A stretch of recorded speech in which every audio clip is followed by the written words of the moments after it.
Koshoroota akkarraa birishaa argata. Birishan tokkorraa kaartoonii tokkorraa meeqa argata? 300 argata. 300.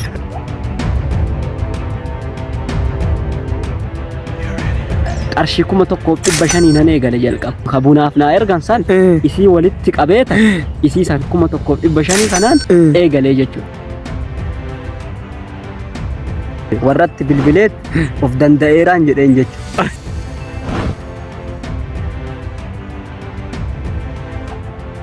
Taani akkalatti isaatti hubatan dur meedisinii waggaa 4 boodanii kafalaa san gurraa qabu. Meeqa isin kafalan isinii kafalan maanu dhoffatta hono himte maan rakkoo qabaa.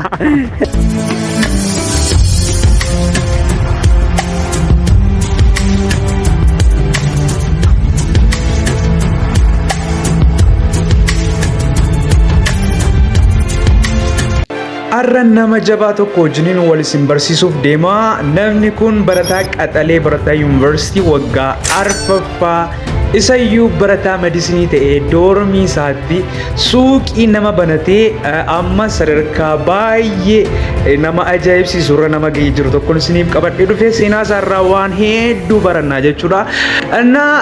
Baay'ee waan nama dhibu akkamittiin akka wanna kana eegalee amma immoo ji'atti maallaqa hangam wanna kanarraa argachaa jira. Maatii isaa irraa of danda'eera.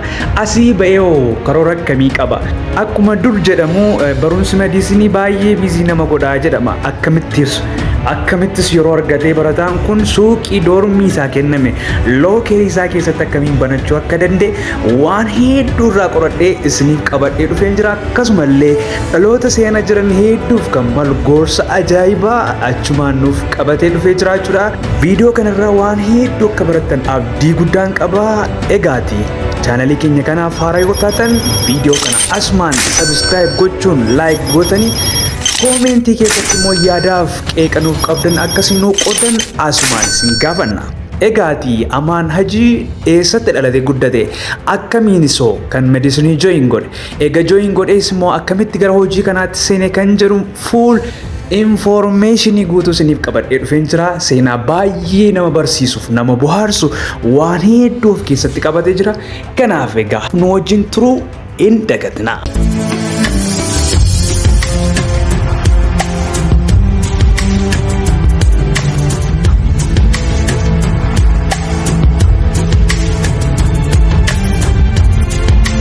Waa hundayyuu argatu qabxii gaarii fiduuf faayidaa godhuu qabaata. Wanti tola ta'ee dhufu hin jiru. Amaan baga nagaan dhuftee. Baga nagaan. Amaan guyyaa irraa si argachuu kootti baay'ee gammadeen jira.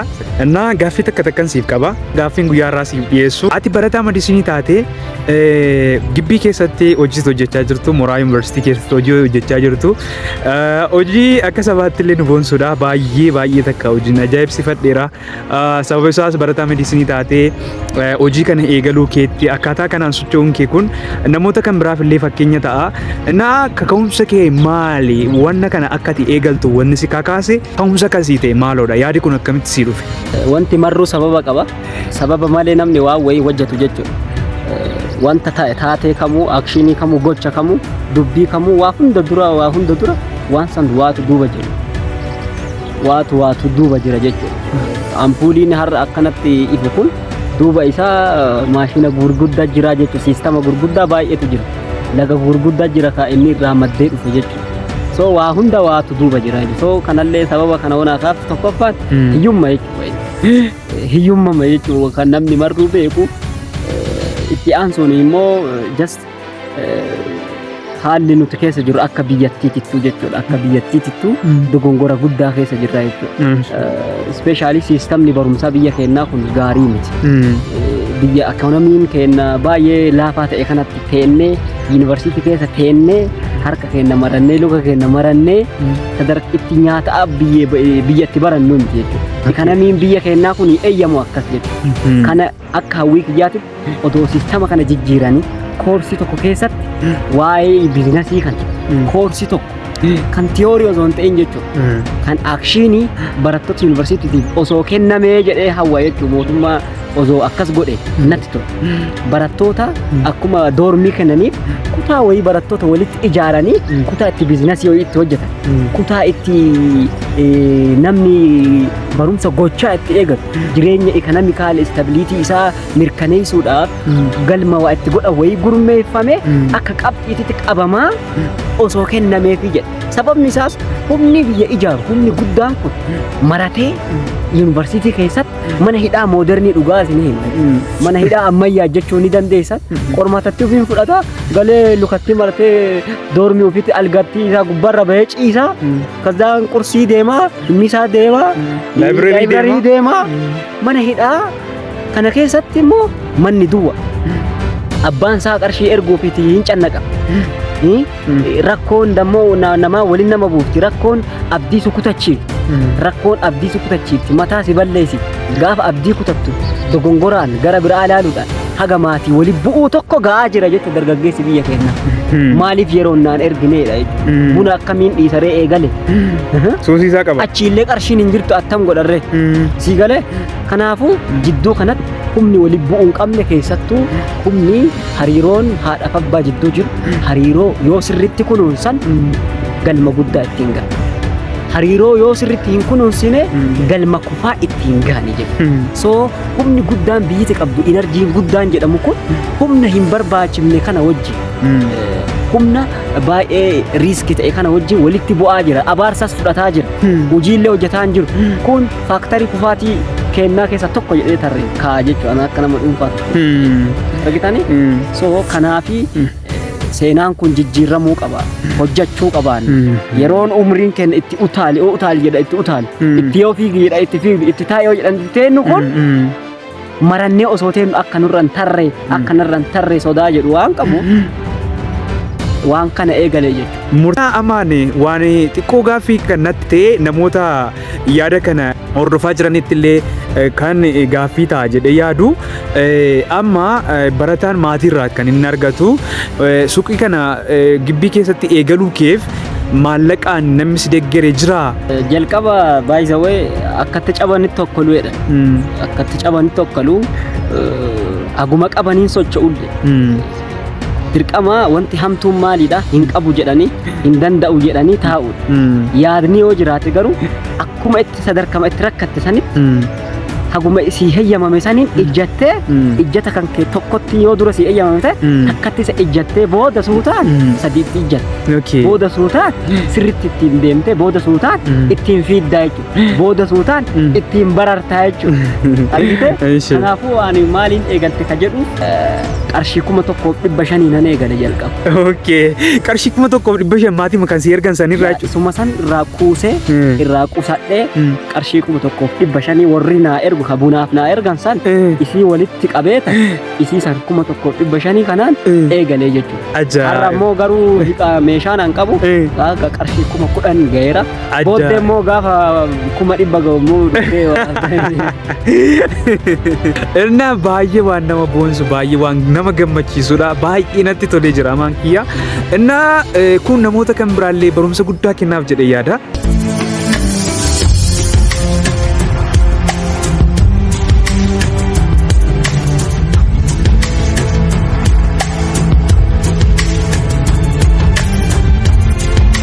Na amaan amma of danda'ee jira maatii yoo maallaqa erguu fi dhiisan wanna kanarraa immoo amaan amma tilmaamaan ji'atti hangam argachaa jirta nama kan biraallee kakaasuu danda'a hojiin kun nama kan biraallee hojii gara kanaatti seensisuu danda'a barattoonni keenya mooraa yuunivarsiitii iddoo adda addaa keessa jiranii dipaartimentii adda addaa barataniif fakkeenya ta'uu danda'a kan bakka kanatti rakkatee baratu hedduu jira gargaarsa maatiin alatti ofiin dhama'ee kan baratu danuutu jira namoota kanaaf illee fakkeenya ta'uu danda'a.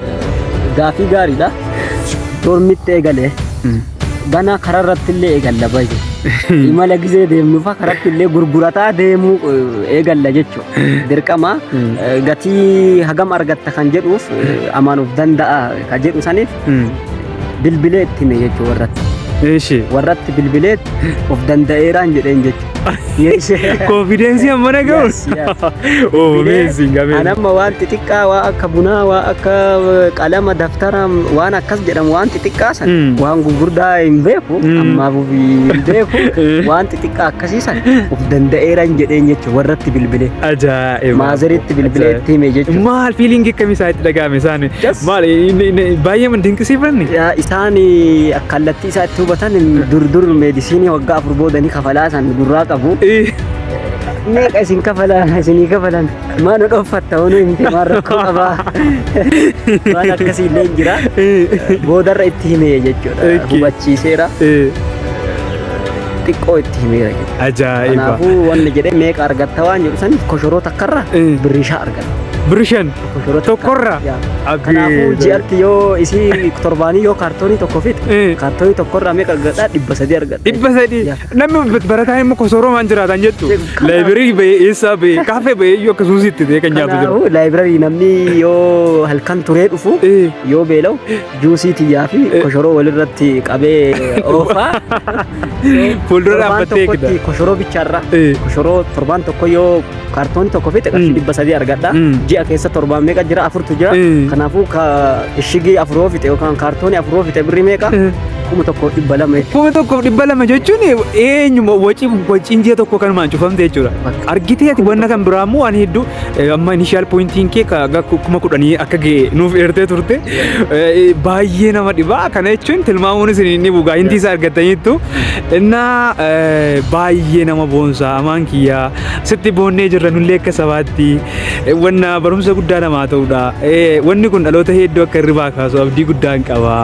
Innaa amaan baay'ee natti tolee jira.